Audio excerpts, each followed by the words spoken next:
So I'm working on this DC to DC converter here. It's 24 volts down to 12 volts. I'm not sure if this is okay or not. I've been using this for several years now and it's been perfect. But I've been getting some issues recently on the 12 volt supply system. I'm not quite sure if it's this causing problems or whether it's just something else which is introducing noise, or if it's all just coincidence. I've got no idea. This has been rock solid since I got it, so I've been really happy with it. Still a bit of dust on it because, you know, it's been sitting in the motorhome for a while.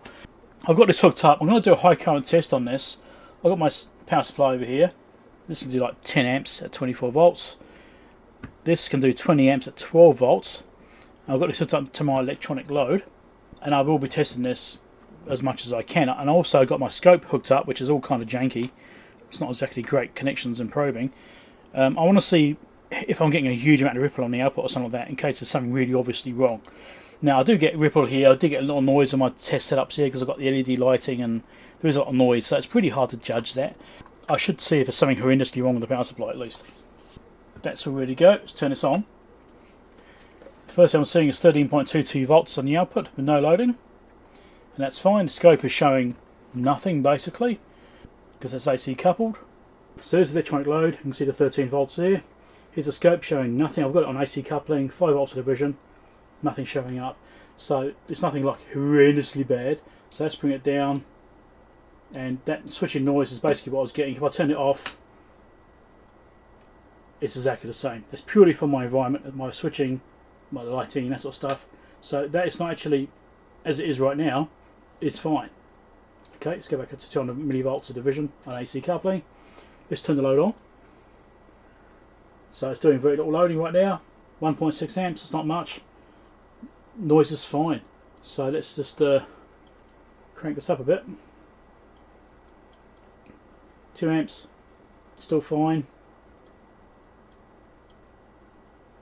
I basically wanted to see if there's any obvious issues with this as far as outputs.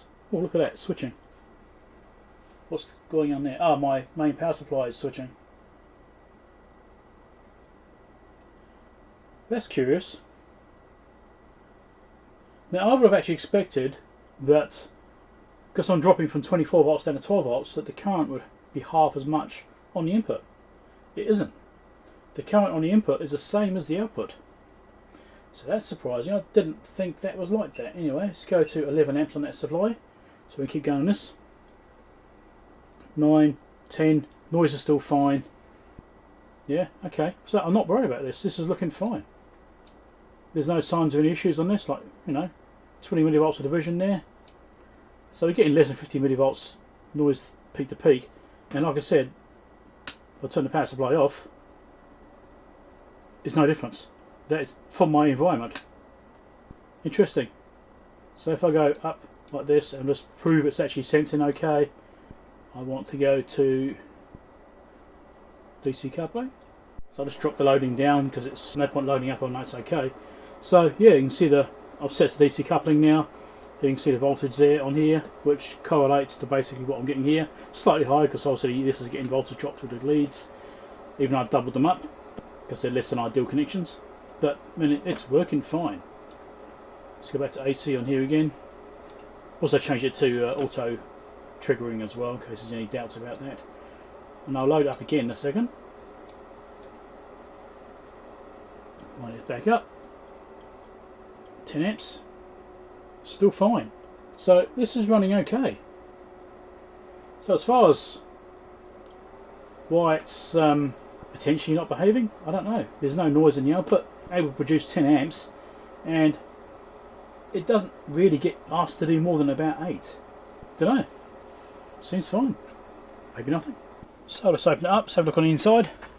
Really simple design. Whole bunch of diodes, obviously they're in parallel. We've got some devices here and up there. There's 3 there, 2 here. Guessing there's some MOSFETs. There's another device up there. And you've got some like rails running down each side. Metal strips down there, along the bottom there and on the back of here. So that's obviously reinforcing. Another set here. There's a relay contact here for the main switching, which obviously when you're doing this. You've got these balancing resistors here. These were getting a bit warm when I checked it just now. A couple of adjustments here for whatever reason. A couple of capacitors. It's like 3 capacitors in there.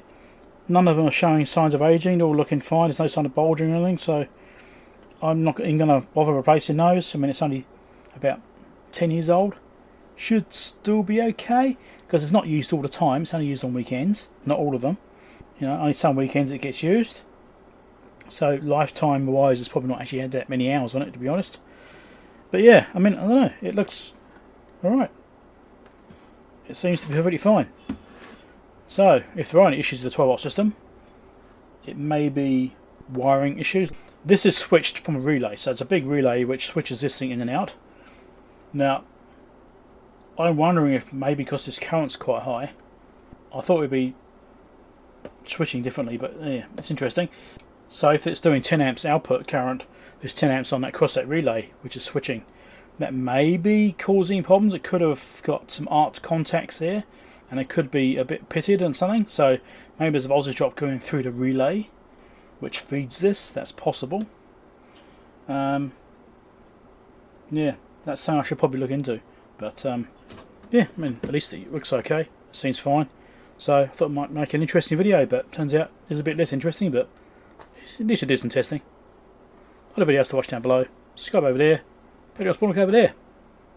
Catch you later.